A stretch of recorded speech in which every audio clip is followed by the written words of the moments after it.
전 세계의 탑티어 특수부대원들은 과연 어떤 과정을 통해서 선발될까요? 가짜 사나이 시리즈의 성공으로 인해 극한 임무를 수행하는 특수부대에 대한 관심이 높아졌습니다. 그중 개인적으로 가장 충격받았던 미국과 프랑스의 최정예 특수부대인 GIGN과 내부그루의 선발 과정 중 일부를 소개합니다. 사격장 앞에 방탄조끼도 없이 홀로 서 있는 한 남자, 몸 주변 30cm 이내에 9개의 사과만한 표적들이 있습니다. 현대판 로빈후드가 따로 없네요. 그 앞에 실탄을 장전하고 엎드린 9명의 스나이퍼. 여러분, 이 장면은 사형식이 아닌 실제 한 특수부대의 훈련 장면입니다. 단순히 겁만 주는 거라고요? 네, 실제로 사격합니다. 실제 프랑스 특수부대 GIGN이 실시한 훈련으로서 대원 간의 신뢰도를 높여주는 훈련이죠.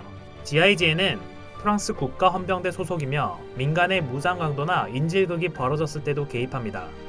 이외에도 요인 경우, 정찰 작전에도 투입되죠. 프랑스 해외 영토 역시 헌병대 관할이라 해외 영토에서 작전도 자주 수행합니다. FPS의 전설, 카운터 스트라이크를 플레이해보신 분들이라면 이 사진이 많이 익숙하실 거라 생각합니다. 바로 GIGN 오마주로 제작되었죠. GIGN은 1974년 창설 이후 작전 중 단 한 명의 민간인 사망자도 발생시키지 않았을 정도로 수준 높은 부대입니다. 프랑스 국내 발생 테러뿐만 아니라 과거 아프리카 식민지의 분쟁까지 해결하느라 창설 이후 1600회 이상의 작전에 투입되었고 그중 625명의 인질을 구출해냈습니다. 부대원 중 실종 2명, 사망 2명의 피해가 있었지만 훈련 기간 중에는 7명이 사망함으로써 사망자 숫자가 작전 시 사망자 숫자보다 더 많습니다. 테러가 발생하면 더 많은 살상이 자행되기 전에 빠르게 테러리스트를 제압하는 것이 GIGN의 투입 목적입니다. GIGN은 모든 멤버들이 인질 구조에 특화되어 있습니다. 버스, 배, 기차, 비행기 등 폐쇄된 공간은 그들의 주 무대입니다. 주요 업적으로는 1994년 12월 24일 이스라엘 무장 괴한에 의해 하이제킹당한 에어프랑스 비행기 사건이 가장 유명합니다. 이때 괴한들이 승객 3명을 죽이고 에펠탑에서 비행기를 폭파시키려고 했습니다. 비행기가 마르세유에 도착했을 때 GIGN이 비행기 안으로 투입되어 무장괴한 4명을 사살합니다. 부상자는 있었지만 사망자는 없었고 헬멧에 부착된 방탄바이저가 괴한이 GIGN 대원 얼굴로 발사한 총알들을 막아냈습니다. 결국 그 GIGN 대원은 생존하게 되었죠. 무장괴한이 가득한 폐쇄적인 공간으로 돌진하는 이와 같은 용기는 GIGN의 독특한 훈련 방식에서 비롯됩니다. 요원 선발 시 헌병대 5년 이상의 경력을 가진 대원 중에서 우수한 자원만 지원을 받습니다. 그 이후로는 3개월의 사전 훈련 기간, 10개월의 기본 훈련 과정, 거기에 더해서 주특기 편성 이후 주특기 교육도 수개월 이상 이수해야만 합니다. 사실 이때면 저격수가 따로 없습니다.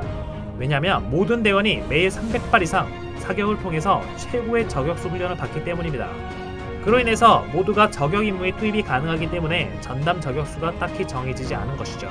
사격 훈련이 무엇보다 중요한 GIGN인지라 GIGN은 어느 국가도 하지 않는 가장 독특하고 위험한 훈련을 합니다. 앞서 소개드린 9명의 로빈후드 훈련 이외에도 이런 훈련을 하기도 합니다.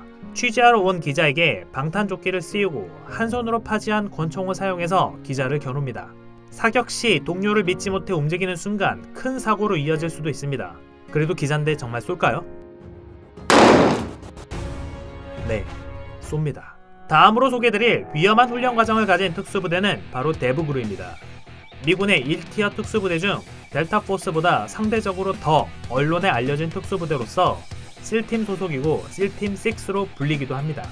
내부그루의 주요한 업적들로는 1982년 로널드 레이건 암살팀 사살작전, 2011년 오사마 빈라덴 사살작전, 그리고 2009년 5월 리처드 필립스 선장 구출작전 등이 있습니다.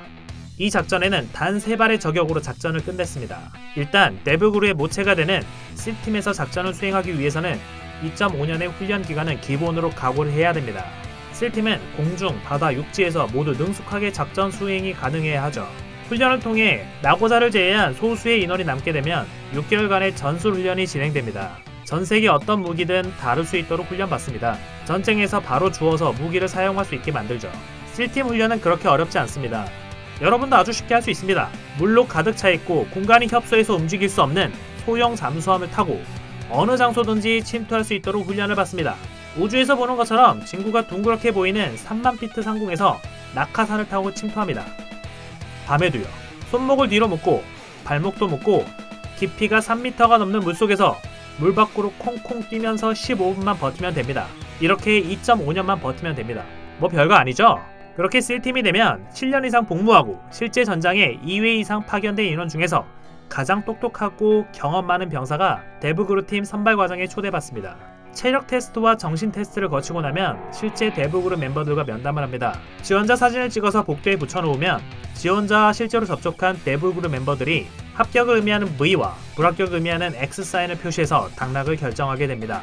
그리고 선발된 자원은 드디어 그린팀 훈련에 참여할 수 있게 되죠. 킬하우스라고 불리우는 공간에서 실제 폭파 장비로 인질 구출 작전을 훈련합니다. 실제로 이 훈련을 하다가 적어도 2명의 실팀 대원이 장비 사고로 사망했습니다. 그린팀 훈련에서 정말 강조되는 능력이 바로 정신적 강인함인데요. 다음으로 소개드릴 CQB 트레이닝이 그린팀의 큰 부분을 차지합니다. 다양한 극한 상황의 시나리오를 바탕으로 지원자의 순간 판단 능력을 테스트합니다. 이때 사용되는 화기는 지원자들 간의 신뢰를 강화시키기 위해 전부 실제 화기를 사용합니다. 그중 가장 잘 알려준 훈련 중에 하나는 후디드 박스라는 훈련입니다. 감정을 배제한 인지 능력을 높이기 위한 훈련으로 후드를 씌워서 지원자를 볼 수 없게 그리고 들을 수 없게 만듭니다.